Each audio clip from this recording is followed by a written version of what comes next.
and urged Brazilians to face the virus like a man, damn it, not a boy. Worse, the president has repeatedly attempted to undermine steps taken by the country's 27 state governments to contain the outbreak.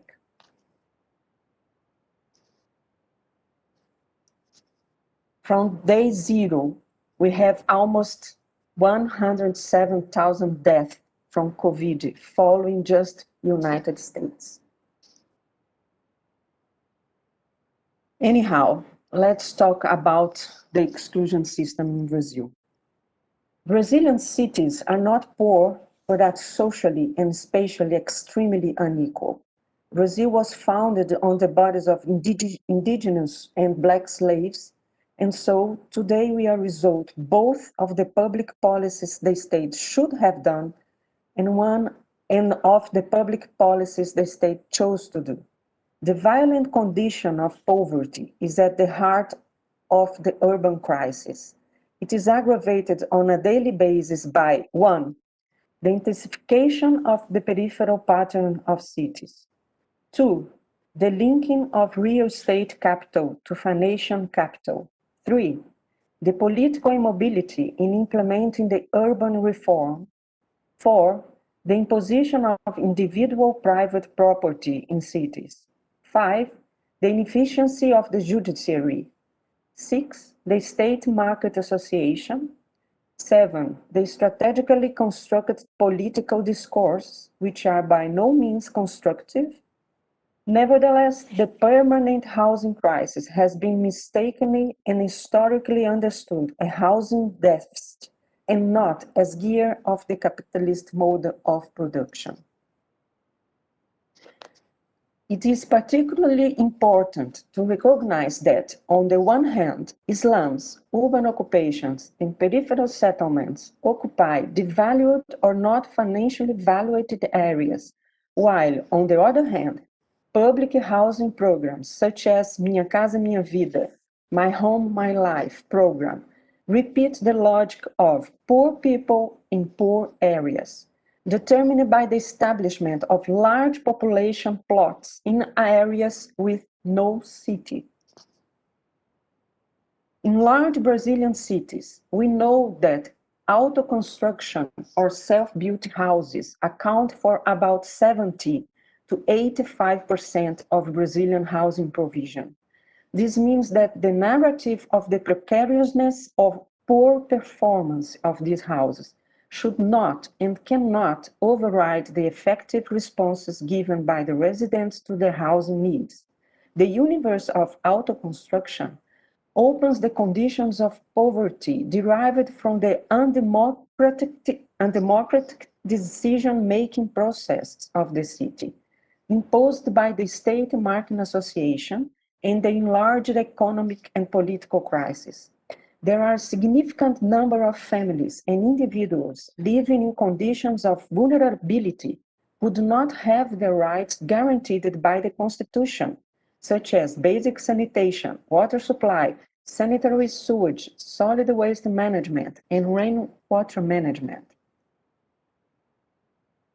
In 2017, more than a third of the Brazilian population had restricted access to the sanitary sewage service. Unsurprisingly, inequalities will keep growing, not only in Brazil, but worldwide. My argument is that the exclusion in the contemporary city is structured by and being the structure of various elements in given situations marked by inequalities, but not differences. I do not name exclusion as social or social spatial, since the adjectivization of terms only serve if they connect things that are not in themselves social, as Bruno Latour suggests. This avoids the risk of understanding social or social spatial as glue that can fix everything, in this case, exclusion. If on the one hand, we do not expect a consensus among those who suffer exclusion with those who to some extent benefit from it, on the other hand, we can no longer understand cities under the modern urban theories of gentrification, peripherization, and segregation. The unequal seat is understood here as being beyond the seat that must democratically allow access to goods and services. Also, it's beyond the comprehensive but nowadays dubious debate on the right to housing and the right to the city. My argument is about the real possibilities of redistribution of decision-making processes around a city that should provide everyone with the right to exist. Only from this point you can talk about a fair city, even with its explicit differences. The intention here is to promote the right to exist and to re-exist, referring to the recovery and valorization of different realities, which by no submitting to the logic of capital can offer resistance. Inclusion is a right and an indisputable foundation in the Brazilian federal constitution, aligning with human rights and civil liberties. Nevertheless, even if political decisions are historically taken by the state to favor social integration and well-being for those who, by some criterion, do not have equal access to development opportunities or unable to make ends meet, inequality in Brazil undoubtedly persists. At the present time, in terms of income distribution, the average income per capita is around $357 in Brazil, 7,209 in the capital Brazilian, $343 in Minas Gerais, where I come from, 168 in Maranhão, the poorest state in Brazil. The average income per capita by the 10% with the highest incomes is 70.6 times higher than the total of the average income per capita for the 40% with the lowest incomes. Inequality also varies according to the territory and population segmented by color or race. Among the people with the lowest 10% income, 78.5% are Black or mixed race. They also have much lower proportion of access to sanitation services than in the white population. Regarding housing conditions, the data shows that housing inadequacies are also distributed unevenly in the territories. In the analysis of multidimensional poverty, 5 aspects have been analyzed: education, social protection, adequate housing, basic sanitation, and communication services. 64.9% of the Brazilian population were lacking at least one of these dimensions studied. The question about the effective possibilities of reducing the inequality measured by the economy and access becomes trivial. The best distribution of economic growth has never been sufficiently achieved throughout Brazilian history. From 2016, when social assistance policies were reduced, about 2.5 million people returned to below poverty levels after the impeachment of President Dilma Rousseff. This is to say that the reduction of inequality in Brazil does not occur since it depends heavily on income from work and a politically supportive government. The projection comes at a time when the current extreme right-winged government is focused on deepening fiscal adjustment, the idea of reducing the role of the state, and the lack of focus on social programs. There is another important point. Research in Brazil points out that between 2001 and 2015, the richest 10% appropriated 61% of economic growth, while the share of the poorest 50% was 18%. Piketty warns us that even if income inequality can be controlled, history tells us of another malign force that tends to amplify wealth inequalities to extreme levels. Returns revert to owners of capital faster than the growth of the economy, thus giving the capitalists an increasing share of the spoils at the expense of the middle and lower classes. Such force fueled inequality in the 19th century, and current global economic and political conditions have become susceptible to deepening social and economic inequalities in the 21st century. The 6 richest Brazilian billionaires had a combined wealth equivalent to that of the poorest half of the population, more than 100 million people, with half of these billionaires' assets the result of family inheritance and not the result of their own work. It is thus worth remembering Piketty's proposal for the reduction of socioeconomic inequalities, which is in global progressive taxation of the great individual wealth. That said, it may be asked, have the limits of slave rule been broken in Brazil? Or is there a possible agreement for a good Brazilian state to take root in favor of reducing inequality? Recently, research has shown that 96% of Brazilians state that they do not have any racial prejudice, while 99% admit to knowing someone close to them who demonstrates discriminatory attitudes. This ambiguous condition puts us before the wide and global universality of prejudice, but also of the dissimulation of the structural exclusion violently constructed in Brazilian history. Since slavery, social and economic inequalities have also emerged due to marked physical difference in bodies of poor, blacks, indigenous, LGBTQs, the disabled, the elderly, women, which in turn occupy spaces marked by extreme need, settlements, urban ghettos, slums, villages, and urban occupations. As the mapa shows, Black and mixed-race people live where the lowest incomes areas are. The numbers and indicators reinforce my argument that exclusion is a structuring structure of practice, and a structure is structured by practice, built by the existing inequality in the cities. Perhaps the data presented here are not new for you. Even so, it's worth asking some questions. Why Brazil was not able to change the growing indicators of inequality? What should be the assumptions of public policies if we consider exclusion as a structure and not result or consequence?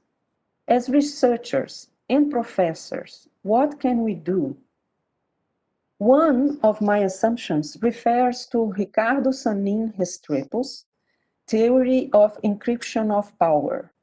His argument is that domination occurs where power is exercised by the one who captures the language of the other and imposes qualified and codified schemes of unity and identity of language, making it impossible to reproduce differences. As conflicts are encoded by language and inevitably marginalized, forms of pure violence arise and persist. Racism, sexism, poverty, war, etc., which in that sense produce and reproduce the excluded.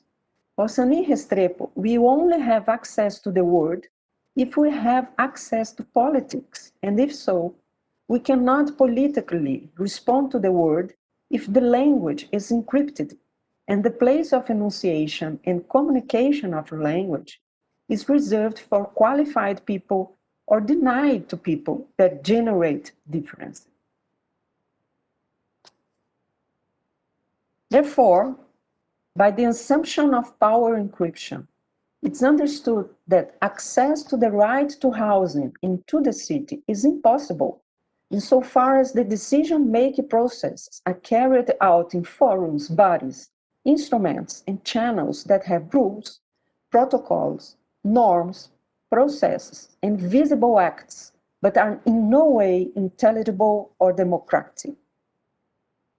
When the encounter of differences and asymmetries is mediated by an external power force, which in the neoliberal city serves the interest of the state's association with the market, defines the rules about the decision-making processes, and ranks the singularities, the domination is present. According to Sanin Restrepo, the encryption of power does not hide only the language itself, but also the process of its transmission, the norms in which language operates, the distribution of meanings and its possibilities of modification. However, it's necessary to understand that it's not enough to uncover what is hidden by language and its process, systems, and norms to access the world, hence politics. If this were the case, it would be enough to create new models or methods of interpretation that clarify the obscure or unify the polysemy character of language. This set of elements is referred to as a language game, where the meaning of things makes sense to the experts, us, imposing itself in a silent and violent way on the non-specialists, others, thus maintaining the apparatus of current practice. Wittgenstein had already used the term language game to express a way of life. It refers to the practice of using language tied to the meanings of words, but also to how others act according to the use of words.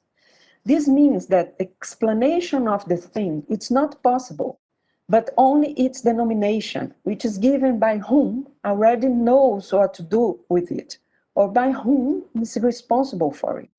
This becomes a contaminated game, since it does not expose anything, but a means of exposing something or a way of seeing things.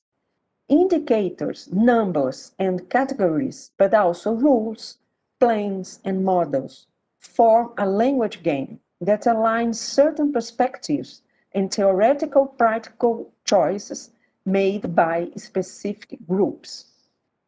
Decrypting the city refers to another way of reading the city from the point of view of the other, or from the different, and therefore far from rules, plans, and models of the fields of architecture, urbanism, and urban planning. Decrypting does not only mean to understand numbers, indicators, concepts, nor to describe the real structure of the city, but to seek another language game. Decrypting means to extensively drill the fields and dispositions of reality, which construct the language game, and thus to unveil the operations and practices that design them. Decryption means to enlarge the action of disobeying and resisting. This would be, for Nascimento Restrepo, the possibility of rehabilitating politics in its democratic place, where the meaning of language should be decided. Decryption works as a lens that reveals the contradictions of the current logic, opens the practical experience of thinking, and creates possibilities of the power of the new. Decrypting is not part of any new method or any theory of decoding of language, but it seeks the reverse, the submerged, the daily lives, the access to the world. I believe in the decryption of numbers, concepts, indicators, rules, plans, models, that is, on the clearing the production of the current language game, thus opening up effective possibilities of reversion of exclusion as a structure. My theoretical methodological proposal, firstly, reviews certain points of view and particular approaches that conform to the current language game and contribute to the encryption of the city. However, the intention is not to disappear with the historically constructed urban theme, but to identify exclusion as regularity and order, that is, as a structure, not a consequence or a result, that governs social space and in the end opens possibilities of thought to other actions in the fields of architecture, urbanism, and urban planning. Secondly, my proposal creates lines of analysis that make it possible to read the territories and not to diagnose the territory under the watchful eye of those who live and occupy, and not under the privilege of those who draw, plan, or regulate, the architect, the urbanist, the state, or entities. Furthermore, to understand what the territory is and not what it seems to show, resulting in another language game that maintains the status of being permanently subject to denial, can be recreated. The approaches are present in the institutionalized debates on housing issues and public policies about slums, villages, urban occupations, settlements, housing allotments, and various others. Therefore, it's necessary to ask, who and what speaks? I will not have enough time here to analyze the universe of, for example, the United Nations, the Organization for Economic Cooperation and Development, the Inter-American Development Bank, housing Brazilian banks, and other international and national agencies. So far, I will analyze some concepts according to Belo Horizonte City Hall. Settlements of social interest, those that present a predominance of low-income population and some kind of precariousness, such as land irregularity, infrastructure deficiency, level of physical environment risk, predominance of poor construction standards, identified by the following typologies. Villages and slums. Settlements originated by spontaneous occupation on third-party land by low-income population. Irregular private housing lots. Settlements originated by irregular division of private land at the initiative of its owner or illegal sellers, real estate or housing cooperative, from a reference plant with informal commercialization of the resulting fractions. Organized occupations. Settlements originated from occupations on land or buildings owned by third parties, public or private, on the initiative of organized movements. These settlements have been historically defined by what it would not be or what would not have. It can be noted that above definitions do not escape such metric. If this point of view is incorporated, the city's rules can be aligned with the above definitions. The typification of form, the legalism of juridical norms, the homogenization of appearance, the personification of poverty, the negativity of absence, and the extension of danger. It does not matter who the authors of institutional definitions are, but the evidences of these representations govern the interventions of the state and the international organizations in these spaces. The regularity or the order is the demarcation of the places that are not and the places that do not have, creating people who are not and people who do not have. Exclusion per se. Slums, villages, urban occupations, settlements, peripheral housing lots, etc. are named, circumscribed, described, analyzed, and defined as discursive formation constantly from exclusion perspective. These categories generate new categories of excluded, slum residents, invaders, people from the periphery, and many other terms which I prefer not to mention here. In the case of cities, the rules of formation constitute urban policies of public agencies and cooperative actions of international organizations, which are themselves regulated by urban social, legal, and moral absences, and by models of occupation and land use from urban theories and cultural assumptions.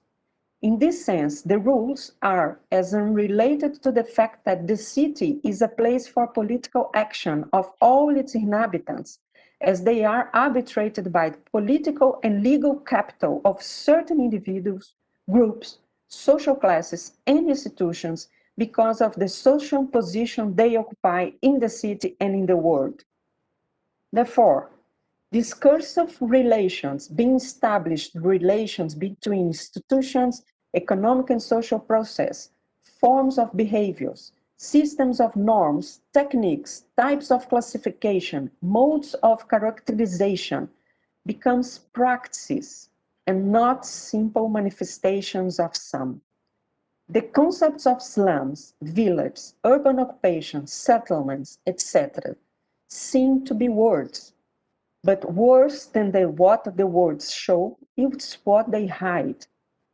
Let's do a little exercise on those words.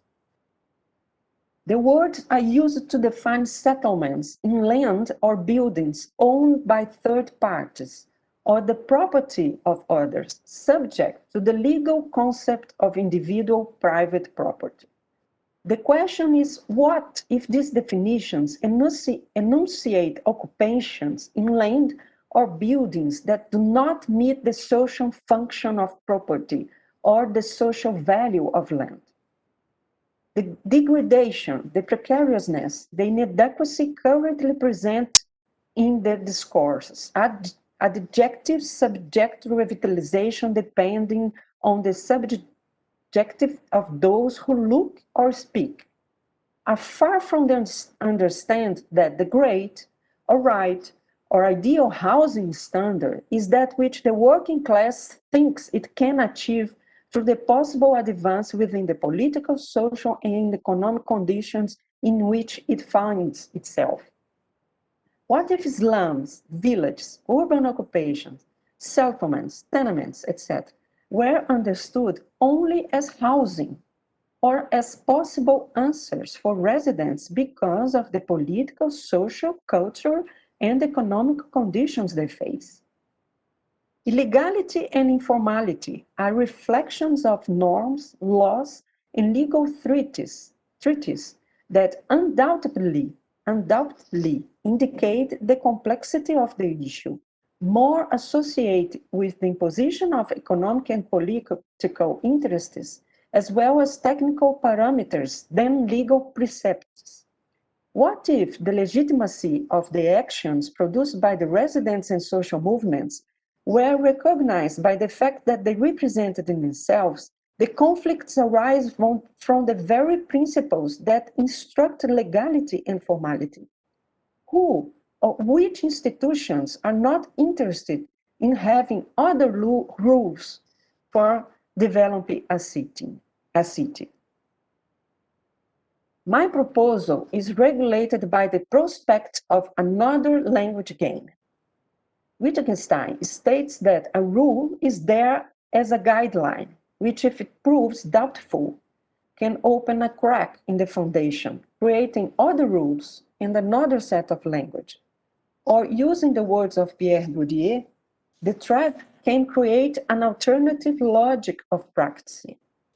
The construct methodological proposal is not quoted with a form, but as a choice to connect the pertinent data in such a way that they function as a program of research that poses systematic questions appropriate for receiving systematic responses. In short, it is about building a coherent system of relations. The lines of analysis were methodologically constructed in a non-linear going and go process.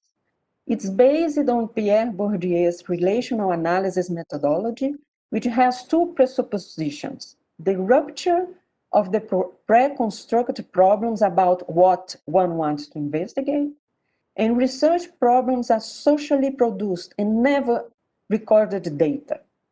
From the theoretical practical perspective of the city, the line of analysis were extended by the visible, evident, and daily features of the territories, not predetermined, but with the objective of generated analytical cartographies. Within the proposal of decrypting the city through the insertion of another language game in the political arena, the constructed lines of analysis proved to be relevant.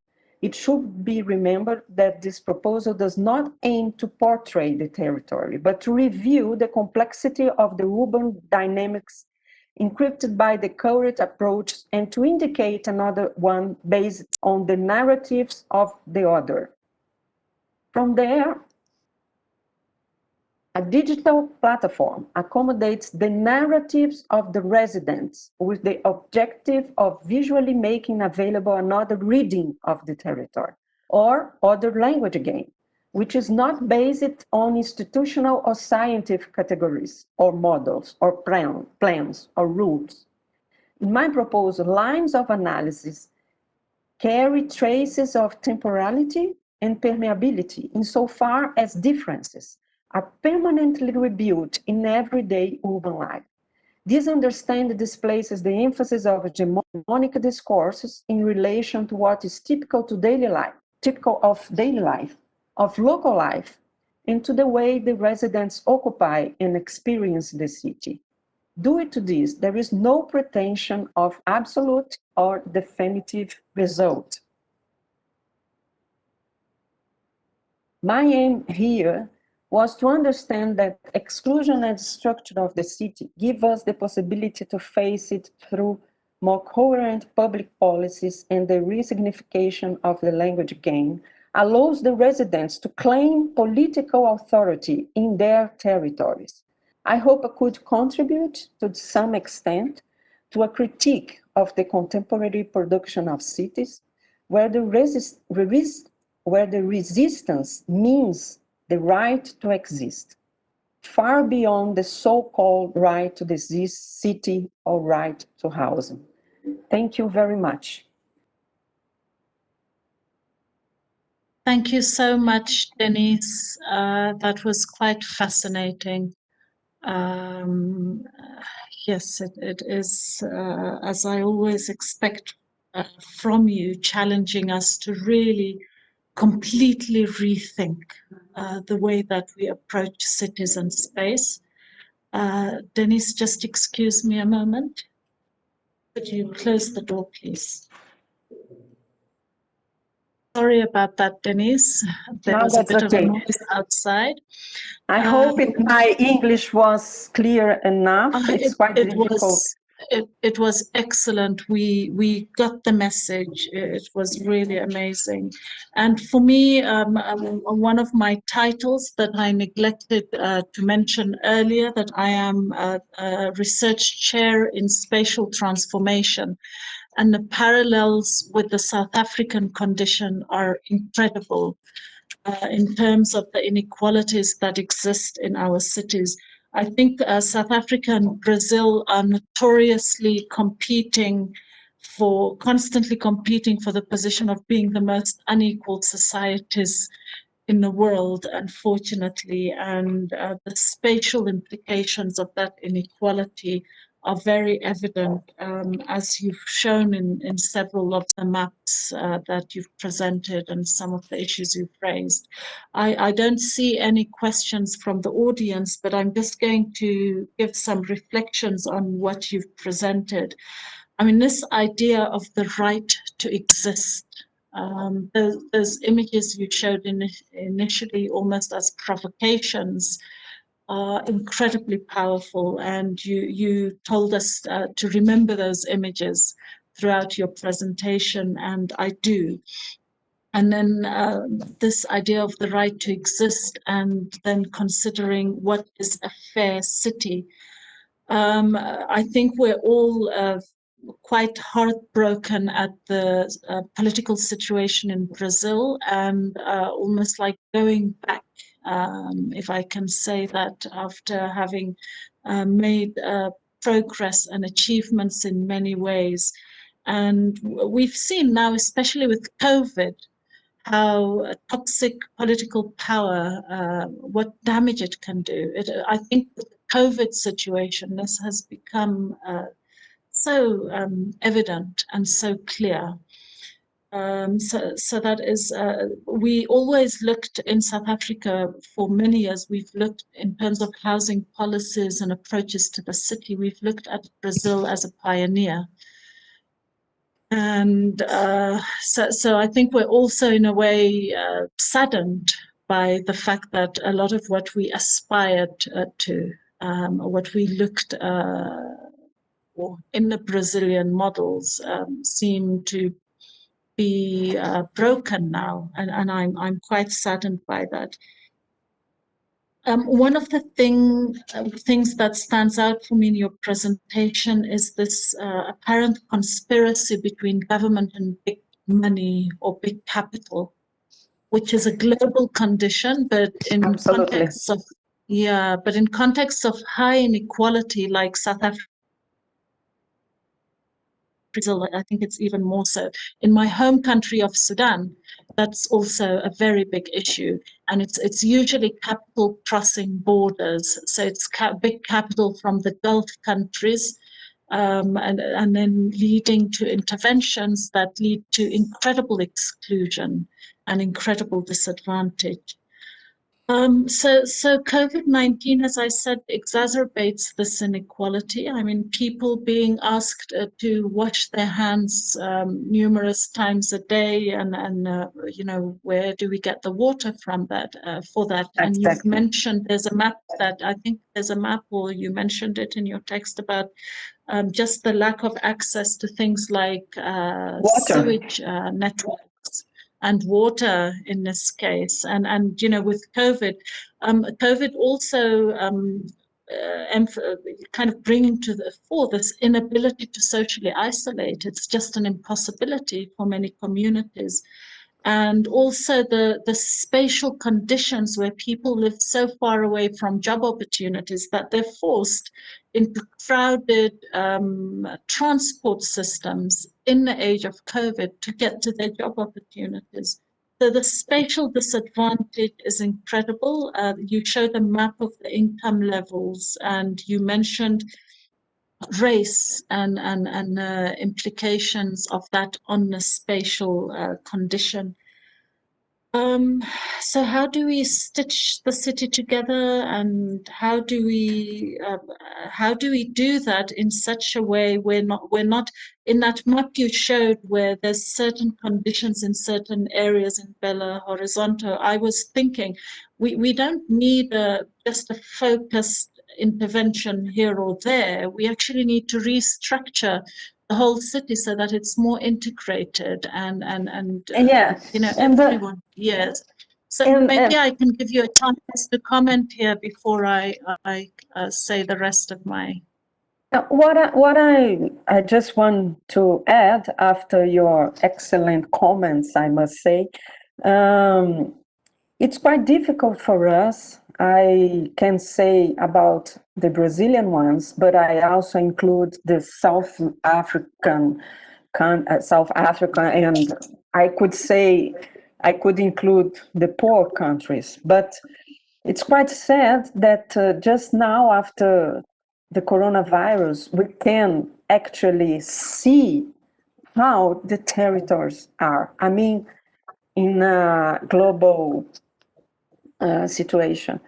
But what I think, Amira, is that the only way out of our conditions, the extreme poor conditions, it's to listen to people who live in these places. There is no other way, because nowadays that we are facing these new liberal governments, and the state and the public policies, the market are building actions towards their interests and not the interests for the people who live there. So it doesn't make any difference if you consider that we want these people in another situation, in another conditions. I mean, they are doing something.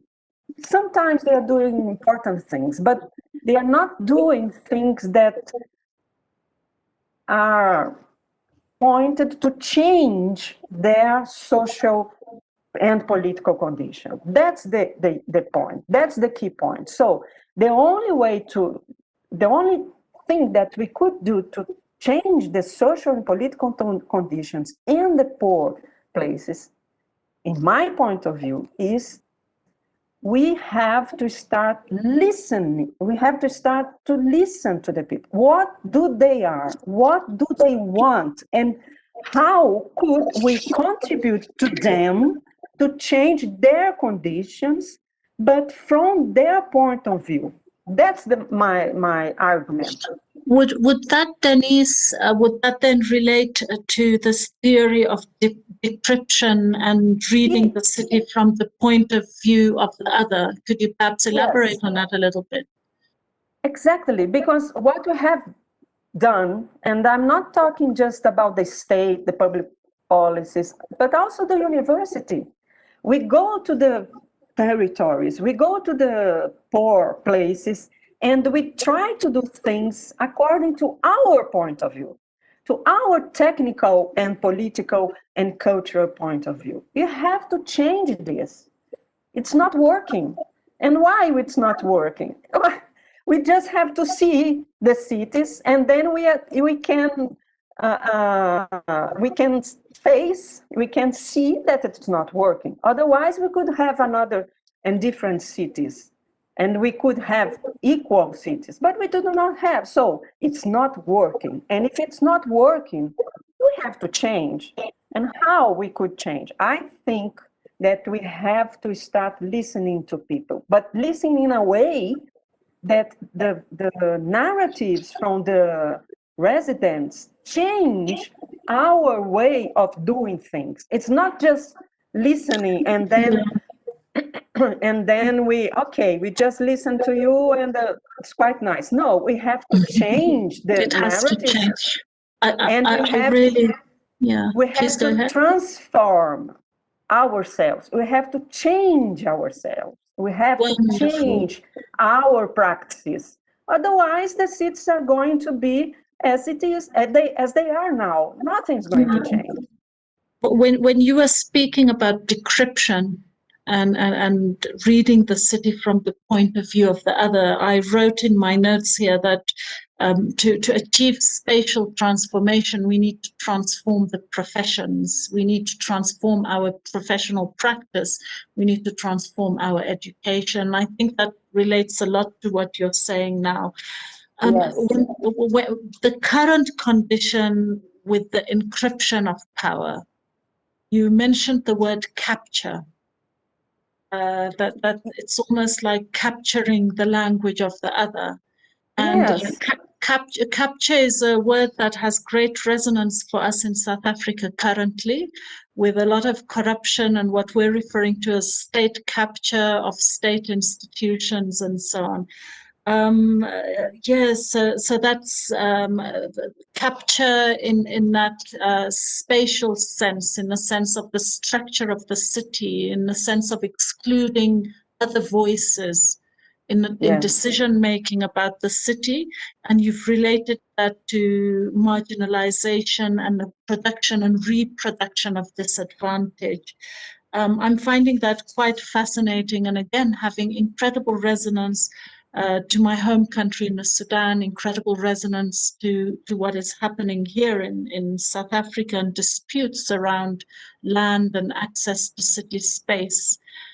You mentioned with regards to decryption, something around disobeying, resisting, a new lens of thinking. Could you just give us another couple of minutes elaboration on that? Yes, sure.